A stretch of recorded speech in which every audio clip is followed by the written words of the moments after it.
तीन बड़ी दिक्कतें दुनिया भर के बाजारों को परेशान कर रही है। एक और जहां अमेरिकी फेड के चेयरमैन के कल संकेत जो आते दिखे हैं वो कंफ्यूज करने वाले थे। लिक्विडिटी की जो अब तक रफ्तार जबरदस्त दुनिया भर के बाजारों में बनी है उस पर सवालिया निशान लग रहा है। बड़ा सवाल है कि क्या इक्विटी मार्केट्स को जो फेड चेयरमैन की तरफ से अब तक पैसा मिलता आया है वो मिलता रहेगा या फिर उस पर सवाल लगेगा। दूसरी बड़ी दिक्कत ये आती हुई दिखी है कि भारतीय बाजारों में कहीं न कहीं अब नतीजे खराब आते हुए दिख रहे हैं। कल एल&टी और उसके बाद आज एसबीआई ने नतीजों की वजह से निराश किया और इन सब के बीच में दुनिया भर में जो डॉलर मजबूत हो रहा है उसका असर हमारी करेंसी पर भी पड़ता हुआ दिखा है। रुपया कमजोर होकर 56 के पार पहुंच गया। तो एक साथ तीन तरफ से यहाँ पर बुरे संकेत आते हुए दिख रहे हैं। कितने गंभीर है ये संकेत और क्या बाजार का मूड और खराब करेंगे या फिर यहां से बाजार का मूड सुधरेगा? बाजार पर जो चौतरफा मार पड़ रही है इस पर है हमारी खास पेशकश। नमस्कार, मैं हूं Anil Singhvi.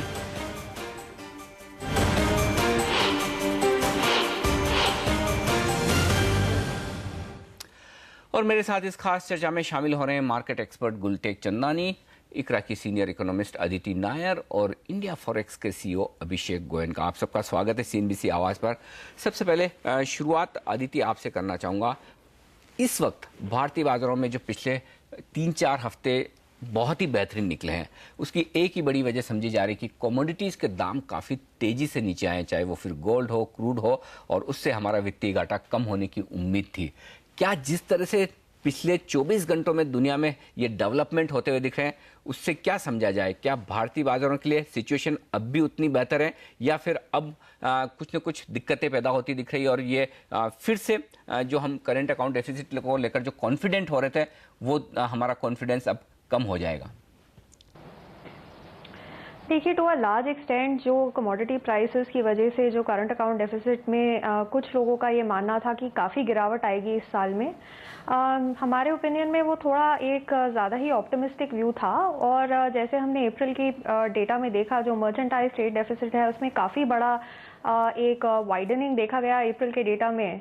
Contrary to expectations, gold price के फॉल होने से जो कंज्यूमर डिमांड है वो काफ़ी बढ़ गई और इसकी वजह से जो वैल्यू ऑफ गोल्ड इंपोर्ट्स है उसमें हमने एक जंप देखा और मर्चेंटाइज ट्रेड डेफिसिट में हमने अप्रैल में काफ़ी एक वाइडनिंग देखी।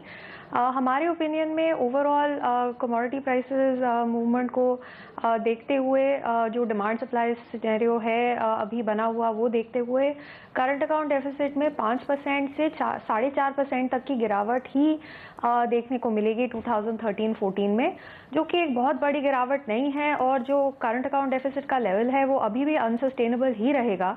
इसलिए फंडिंग जो होगी करंट अकाउंट डेफिसिट की, यानी कि जो कैपिटल अकाउंट इनफ्लोज हैं, जो भी फैक्टर्स उनको अफेक्ट करेंगे वो बहुत ही इम्पोर्टेंट रहेंगे ओवरऑल मैक्रो इकोनॉमिक हेल्थ के लिए।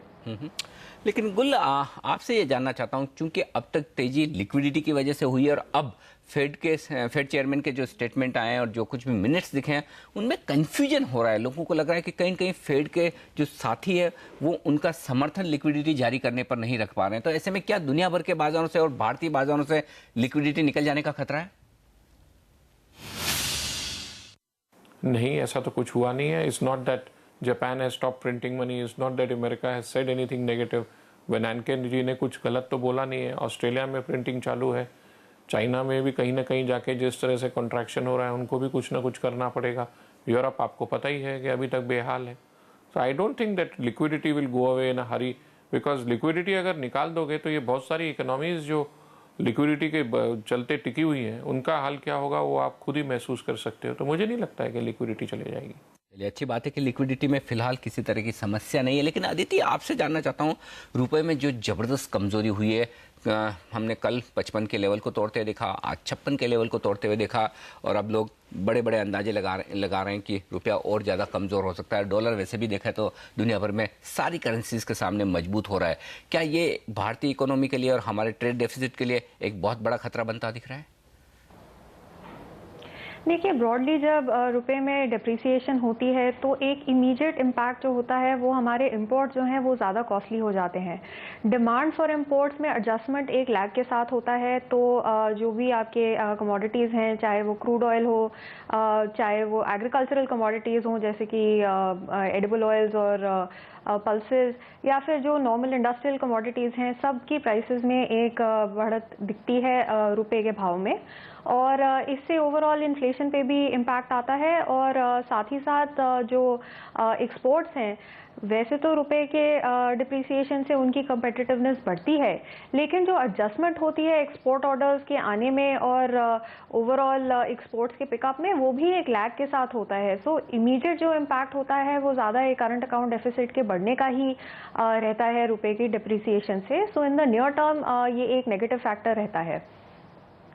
अंकुल, पहले जो कुछ भी तेजी भारतीय बाजारों में बनी इसी उम्मीद में कि हमारा करंट अकाउंट डेफिसिट काबू में आ जाएगा, क्योंकि गोल्ड और क्रूड के दाम काफी तेजी से गिरे थे, लेकिन उसका फायदा पूरा नहीं मिलता दिख रहा है, क्योंकि अब सामने रुपया भी कमजोर होता हुआ दिख रहा है। तो ऐसे में क्या ये समझना ठीक है कि रुपए की कमजोरी बाजार की तेजी पर लगाम लगा सकती है, या फिर रुपया यहां से और ज्यादा गिरा तो ऐसे में भारतीय बाजारों में इक्विटी मार्केट में गिरावट और ज्यादा बढ़ सकती है?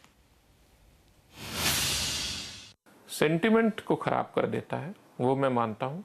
बाकी आई डोंट थिंक द रूपी में कोई बहुत ज़्यादा स्कोप है। करंट अकाउंट डेफिसिट भी आगे जाके सुधरने वाला है, फिस्कल डेफिसिट भी आपको पता है कि सुधर रहा है, इकोनॉमिक एनवायरनमेंट भी बेटर हो रही है, और अल्टीमेटली अगर मानसून अच्छी हो जाती है तो I don't think there is a scope. But temporarily तो कुछ भी हो सकता है। तो एक दिन में तो मार्केट भी आपने देखा कैसा गिरा देते हैं, और स्टॉक्स, बड़े बड़े स्टॉक्स, स्टेट बैंक, LNT जैसे भी अच्छे फॉल दिखा देते हैं। तो ये तो मार्केट्स का अभी नवा फिनोमेना आफ्टर 2008 के बाद एक नवा फिनोमेना हो गया है। एक्चुअली 2003 से लेके ये एक बहुत फास्ट मार्केट्स हो गए हैं। फिनोमेना बहुत डिफिकल्ट हो गया है जज करना, because there is internet trading. Aditi, commodities जो हमारे लिए काफी इंपॉर्टेंट है, गोल्ड और क्रूड, अब ये बताएं कि जिस तरह से फेड की तरफ से पहला संकेत आता हुआ दिखा, या फिर यूं कहें कि फेड चेयरमैन के जो सहयोगी हैं वो लिक्विडिटी कम करने की बात कर रहे हैं, ऐसे में इन दो कमोडिटीज के दाम गिरेंगे? क्या ये उम्मीद करना ठीक होगा कि लिक्विडिटी अगर कम मिली तो ऐसे में बहुत ज़्यादा इनके दाम नहीं बढ़ पाएंगे, और ऐसी सिचुएशन में लॉन्गर टर्म में, भले एक बार की इक्विटी मार्केट हमारे नेगेटिव रिएक्शन दे रहे हैं, लेकिन लॉन्गर टर्म में इकोनॉमी के लिहाज से क्या ये ठीक रहेगा? देखिए, ओवरऑल जो क्रूड ऑयल प्राइस है, अगर हम जो एग्जिस्टिंग डिमांड सप्लाई सिनेरियो है वो देखें, और जो ग्रोथ आउटलुक है वो अभी भी एडवांस्ड इकोनॉमीज़ के लिए काफ़ी वीक है। कुछ जो नया डेटा आ रहा है चाइना से, उसमें भी एक बहुत फिर भी हेल्दी ग्रोथ, लेकिन पहले से कम ग्रोथ देखने को मिल रही है। तो ओवरऑल जो ग्लोबल आउटलुक है वो यही अभी सजेस्ट कर रहा है कि क्रूड ऑयल की प्राइसेस में एक मॉडरेशन रहेगी, लेकिन जो शॉर्ट टर्म हम देखते रहे हैं, वॉलेटिलिटी आ जाती है क्रूड ऑयल प्राइसेस में कभी कभी जियोपॉलिटिकल इश्यूज की वजह से, वो तो बनी रह सकती है। गोल्ड में हमने काफ़ी वॉलेटिलिटी देखी है पिछले कुछ हफ्तों में, पिछले 2 महीनों में। मेरा ये मानना है कि कुछ हद तक लिक्विडिटी के कम होने से डेफिनेटली गोल्ड प्राइसेस पे एक इम्पैक्ट आ सकता है, लेकिन उसका ऑफसेटिंग जो फैक्टर है कि जो कंज्यूमर डिमांड है वो भी जैसे हमने देखा, इंडिया में भी हमने देखा कि कंज्यूमर डिमांड में एक पिकअप आया था अप्रैल में, जिसकी वजह से थोड़ी काफ़ी बाइंग हुई थी।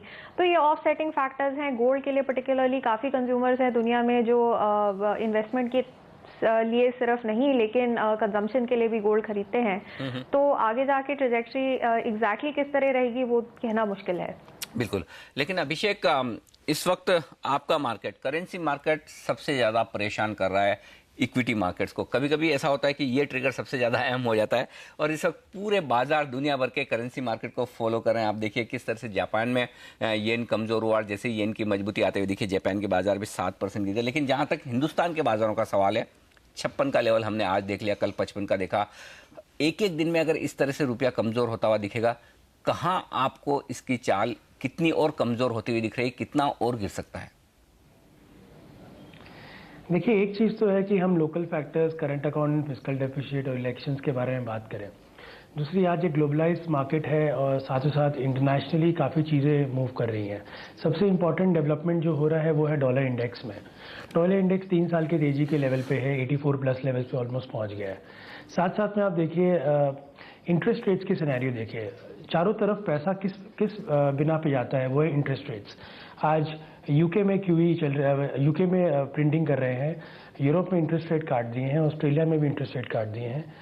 इन सभी इकोनॉमीज में ग्रोथ नहीं है, रिसेशन में चल रही है economy, specially UK and Europe, and China में हार्ड लैंडिंग है। तो ओवरऑल सिनेरियो देखें तो कौन सी ऐसी इकोनॉमी है जिसकी नंबर्स अच्छे आ रहे हैं, करीब करीब 1.82% की जीडीपी ग्रोथ यूएस में है, अनएम्प्लॉयमेंट की डेटा इंप्रूव हो रही है। तो एक चीज़ तो साफ है कि भाई वहाँ पर कुछ इम्प्रूवमेंट है और वहाँ पर उन्होंने एक क्लियर सिग्नल दे दिया है कि वो क्यूई को धीरे। अब बात ऐसी है कि एक तरफ हम इस बात को लेकर डिबेट कर सकते हैं कि चारों तरफ में क्यूई चल रही है, और दूसरी तरफ हम ये भी देख सकते हैं कि भाई जितना पैसा लास्ट 5 सालों में चारों तरफ ग्लोबल मार्केट्स में गया, उसका कुछ भी अंश अगर मार्केट से निकलना चालू हो गया तो डेफिनेटली हमारे इमर्जिंग मार्केट, स्पेशली हमारी ब्रिक नेशंस में, जो हमने ऑलरेडी देखा है कि उनकी करेंसीज काफ़ी गिर रही हैं, स्टॉक मार्केट्स वगैरह भी कुछ बहुत ग्रेट परफॉर्म नहीं कर रहे, तो इन सब मार्केट में काफ़ी फर्क पड़ेगा। तो उसमें इंडिया, जैसे कि हम कई दिनों से देख रहे हैं कि India has been an overall underperformer currency. आज अगर 40 दिन लगते हैं 55 से 52 आने में, तो 10 दिन लगते हैं वापस 52 से 55 आने में। इसका क्या मतलब? और ये एक बार नहीं, लास्ट 4 या 5 बार हमने देखा है ओवर द लास्ट 6 मंथ्स कि मार्केट जिस तेजी से डॉलर स्ट्रेंथ की तरफ बढ़ता है वो 1/4 समय लेता है, जबकि वो 4 गुना बेसी समय लेता है जब रुपी स्ट्रेंथ होता है। बिल्कुल अभिषेक, इस समय भी आप इसमें देखो, मुझे एक बात याद आ गई मार्केट के बारे में, इक्विटी मार्केट के बारे में भी यही कहा जाता है कि जब बाजार ऊपर चढ़ते हैं तो सीढ़ियों से ऊपर जाते हैं, और जब नीचे आते हैं तो लिफ्ट से नीचे आते हैं। और बिल्कुल इस वक्त रुपए में भी वैसी सिचुएशन बनती हुई दिख रही है। इस चर्चा को आगे बढ़ाएंगे, उससे पहले लेंगे एक छोटा सा ब्रेक। हमारे सारे एक्सपर्ट्स हमारे साथ हैं, आप भी बने रहिए।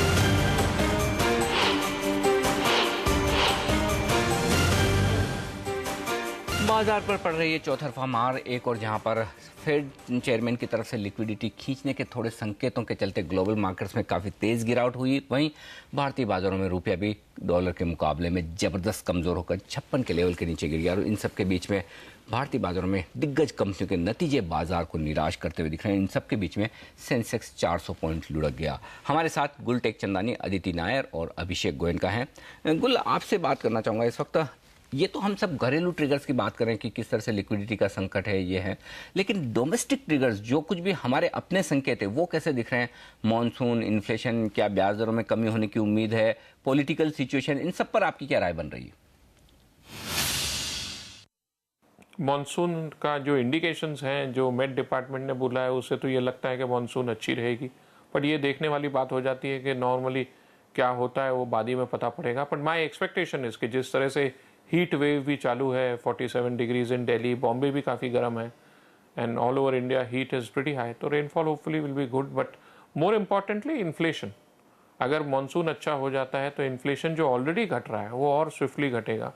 एंड गोल्ड जिस तरह से फॉल हो रहा है, सिल्वर जिस तरह से फॉल हो रही है, ये एक रुपये के लिए बेनिफिशियल है। एंड अगर कहीं ना कहीं हमारा current account deficit because of oil also coming in control, because oil का भी जो ओवरऑल वर्ल्ड में टारगेट है कि long term average will be between $80 and $90, और यू कैन से $80 and $100। सो ये भी एक बेनिफिशियल फैक्टर है इंडिया के लिए, आगे जाके ये भी हेल्प करेगा। और रही बात पॉलिटिक्स की, इलेक्शन तो होने वाले हैं, कब की बात हो रही है, तो वो भी जब भी होंगे आई डोंट थिंक मार्केट्स पे बहुत ज़्यादा उसका इम्पैक्ट रहेगा।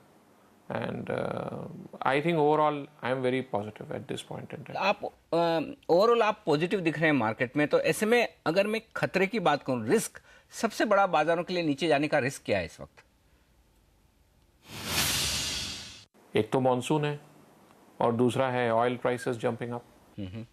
अगर ऑयल के दाम बढ़ते हुए नजर आए तो वो भारतीय बाजारों के लिए रिस्क बढ़ाएगा, लेकिन काफ़ी हद तक ये इस बात पर भी डिपेंड करता है कि ऑयल के दामों के साथ साथ हमारे रुपए की चाल कैसी रहेगी। अभिषेक, क्या इस वक्त ये समझना ठीक है कि जो कुछ भी रुपए में कमजोरी आती दिख रही है वो दुनिया भर में डॉलर की मजबूती की वजह से आ रही है? हमारे अपने फैक्टर्स उतने इसके लिए जवाबदेह नहीं कि डोमेस्टिक इकोनॉमी खराब हो रही हो या फिर आंकड़े और ज़्यादा खराब हो रहे हो इसलिए हम कमज़ोर हो रहे हैं, और जैसे ही अगर डॉलर फिर से कमज़ोर होना शुरू हुआ ग्लोबली तो उसका असर पॉजिटिव हमारे यहाँ भी पड़ सकता है?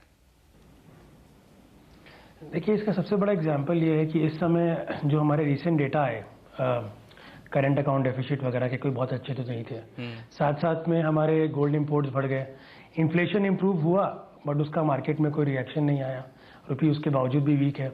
$20 बिलियन का फ्लो आया ये साल, which is not less as compare to last year, उसके बावजूद भी रुपये ईयर ऑन ईयर 2.5% वीक है। तो जितने भी पॉजिटिव सेंसेक्स 20,000 प्लस हो गया, उसके बावजूद भी रुपये 54 का नीचे होल्ड नहीं कर पा रहा। तो जितने भी पॉजिटिव फैक्टर्स है, आपके सेंसेक्स अच्छी मूव कर रही थी, आपके इन्फ्लेशन फिगर्स इंप्रूव हो गए, आपकी करंट अकाउंट डेफिसिट जो कि बहुत इंप्रूव नहीं हुए बट बातें चलने की इंप्रूव हो, तो ओवरऑल अगर आप सिचुएशन देखें तो हमारे डोमेस्टिकली जितनी भी इंप्रूवमेंट आई, आज काफ़ी एफडीआई की बातें हो रही हैं, बट उसके बावजूद भी रुपये में कोई मूवमेंट नहीं है। तो कोई तो बात है जिस कारण से रुपये वीक हो रहा है। साथ साथ में एक बहुत इंटरेस्टिंग ऑब्जर्वेशन हो रही है मार्केट में, जो 10 year US bonds 10 year Indian bonds 8.1-8.2% पे कोट करते थे, आज वो 7.5% पे है। जो बाहर के पैसे इंडिया आ रहे थे, लोग इंडिया में इन्वेस्ट कर रहे थे, फॉरवर्ड बाय कर रहे थे, तो उनको 1-1.5-2% की सेविंग होती थी। आज वो सेविंग भी खत्म हो गई है। तो डेट में पैसा डालने का कोई रीज़न नहीं है, जबकि वो यूएस में जिसकी AAA रेटेड बॉन्ड की आपकी स्टैंडिंग है, तो वहाँ पर लोग इन्वेस्ट करेंगे, ना कि इंडिया में इन्वेस्ट करेंगे जहाँ पर क्रेडिट रेटिंग एजेंसीज बैठी हैं ताक लगाए कि कब इसको डाउनग्रेड करें। तो इस हिसाब से अगर हम ये बात करें कि भाई करेंसीज किस ढंग से मूव होती है, तो करेंसीज तो भाई इंटरेस्ट रेट्स के कारण मूव होती है, नंबर 1, एंड नंबर 2 किस पर्टिकुलर इकोनॉमी में ग्रोथ या डेवलपमेंट की चांसेस है। दोनों ही केस में हमारे इंडिया में भी क्रेडिबिलिटी की बहुत बड़ी इशू आ रही है। तो उस कारण से मुझे ये नहीं लगता कि शॉर्ट टर्म में भले ही रुपए 55 के आसपास से 54-50 चला जाए, बट ओवरऑल मीडियम टर्म में 57-58 का लेवल पूरा संभव लग रहा है। 57-58 तक रुपया गिर सकता है, और हालांकि उससे हम बहुत ज़्यादा दूर भी नहीं है। इस बीच लेंगे एक छोटा सा ब्रेक, और ब्रेक के बाद हमारे एक्सपर्ट से बातचीत जारी रखेंगे। बने रहिए हमारे साथ।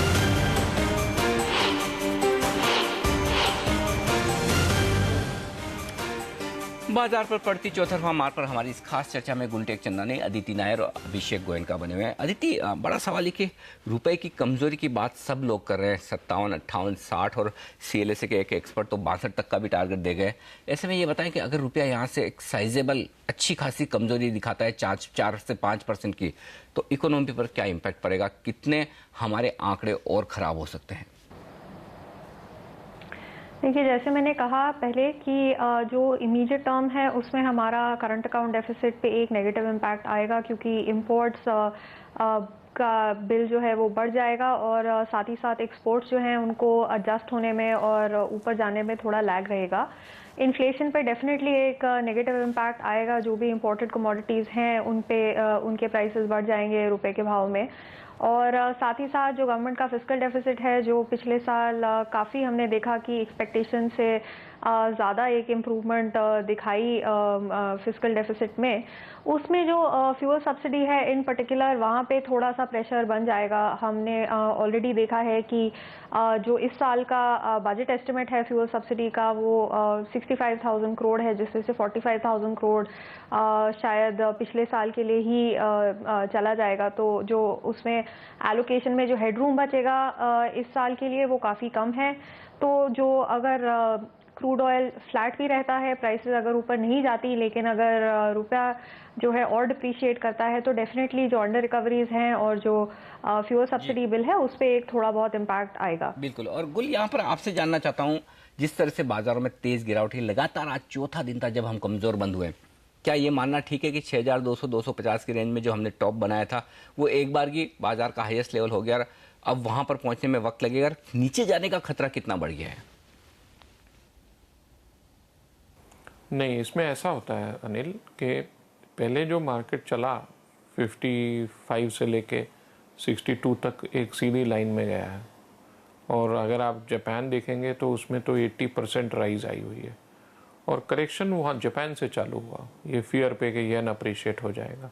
उसके बाद पूरी एशिया में फैल गया, एंड इंक्लूडिंग इंडिया ऑब्वियसली। और यहाँ पे जो फॉल नहीं आया था वो 100 पॉइंट निफ्टी का निकाल दिया, और एक्चुअली 200 पॉइंट ही निकाला है, बिकॉज ऊपर में तो 6,200 हुआ था, और 100-150 पॉइंट का कस है। उसके बाद I think you will be again seeing an up trend. और पर क्या है, फियर सेट इन करा दिया है। तो यहाँ पे कोई भी आदमी अभी जो पहले 5,000 शेयर लेने के लिए तैयार था, शायद अभी वो 500 शेयर भी लेने के लिए डरता है। तो the feeling is that market खत्म हो गया। वो ऐसा तो होता नहीं है, करेक्शन जरूरी था, करेक्शन हो रहा है, और ये करेक्शन जहाँ भी सेटल होगा हफ्ते 2 हफ्ते में, वहाँ से फिर आपको एक अप ट्रेंड होपफुली नजर आनी चाहिए, होपफुली। गुल, पहले जब आपसे बात हुई थी महीने भर पहले, तो आपने 6,500 7,000 तक के लेवल्स इस साल के लिए निफ्टी के टारगेट रखे थे। अब जिस तरह से ग्लोबल सिचुएशन बदली, क्या आपके यही टारगेट अब भी इंटैक्ट है, बरकरार है, या फिर इसमें बदलाव करेंगे? नहीं, कोई नहीं, nothing changes in a day. चलिए, ये अच्छी बात है कि आप कुछ भी बदलाव नहीं करना चाहते। आप बाजार पर पॉजिटिव हैं, मैं बुलिश नहीं कहूंगा लेकिन पॉजिटिव जरूर दिख रहा है। ऐसे में ये बताइए कि क्या कुछ खरीदने का मौका दिख रहा है? इस कमजोरी में आप क्या जमा करेंगे बाजार में?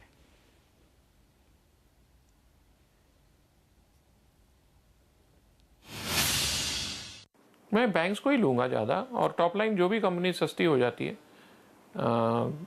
Weather it is R com और आर इंफ्रा ऑल्सो, अगर मेरे को थोड़ा सा एक टर्बो प्रॉपर चाहिए स्टॉक मार्केट में, ये तो 10% घटते बढ़ते ऐसे हैं जैसे एक नॉर्मल स्टॉक 0.5% 1% ऊपर जाता है, including trade sensitive like Maruti, like Tata motors, जिनमें बहुत ज़्यादा कुछ खराबी नहीं होने वाली है in the sense of fundamentals, और आगे जाके इम्प्रूवमेंट हो सकती है, because ultimately when petrol and diesel prices stabilise, demand will come for vehicles. It's not that कि इंडिया में कोई डिमांड खत्म हो जाएगी, और कहीं ना कहीं इंटरेस्ट रेट भी तो नीचे जा रहे हैं, तो उनका भी तो एक इफेक्ट आएगा।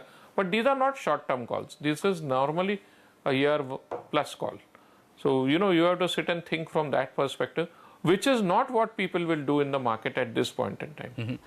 गुल, आपसे आखिरी सवाल ये कि ऐसा क्या एक ट्रिगर या फैक्टर होगा जिसको देखने के बाद बाजार का माहौल बदल जाएगा, जो इतनी गिरावट होती हुई दिख रही है वो रुक जाएगी और सब इन्वेस्टर्स सोचेंगे कि हाँ, अब तेजी का मूड बना लेना चाहिए, दिक्कतें पूरी हो चुकी है?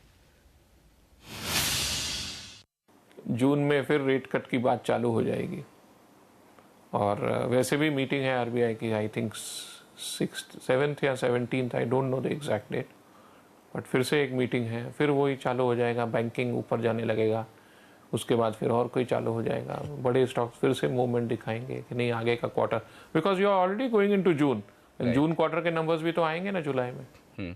अभिषेक, बड़ा फैक्टर जाहिर सी बात है कि रुपए का रहेगा। आपसे एक सवाल ये कि पहले क्या देखेंगे, 54 या 58? 58। और 60 और 62 के जो लेवल बाजार में बात की जा रही है, क्या वो होंगे या फिर ठीक है, जब रुपया गिरता है तो ऐसे लेवल आते हैं, बढ़ते तो 45 के भी आते हैं? आपका क्या व्यू है इस पर? देखिए अनिल, अपने शायद 2 साल से बात कर रहे हैं इस विषय में, और हमारी व्यू काफ़ी कंसिस्टेंट रही है कि हम यूएस डॉलर को सपोर्ट कर रहे हैं जी। और मेरे हिसाब से अगले 6 महीने साल भर में अगर 60 का लेवल दिखे तो कोई बड़ी बात नहीं होगी। चलिए, तो यहाँ पर रुपए में कमजोरी आगे भी बरकरार रहेगी, लेकिन इस कमजोरी के बीच में ग्लोबल मार्केट्स में अगर कमोडिटीज थोड़ी गिरती हुई नजर आए तो वो बाजारों को सहारा दे सकती है। अदरवाइज लिक्विडिटी का फिलहाल खतरा बरकरार, लेकिन बाजार के एक्सपर्ट गुलटेक चंदानी जैसे लोग ये कह रहे हैं कि इस कमजोरी में ही आपके लिए खरीदारी के बेहतरीन मौके हैं। वक्त है हमारे तीनों ही एक्सपर्ट से विदा लेने का। अदिति नायर, गुलटेक चंदानी और साथ ही अभिषेक गोयनका, आप सबका बहुत बहुत शुक्रिया CNBC आवाज़ के लिए वक्त निकालने के लिए। इस खास पेशकश में आज के लिए इतना ही। मुझे दीजिए इजाज़त, बने रहिए हमारे साथ CNBC आवाज़ पर। नमस्कार।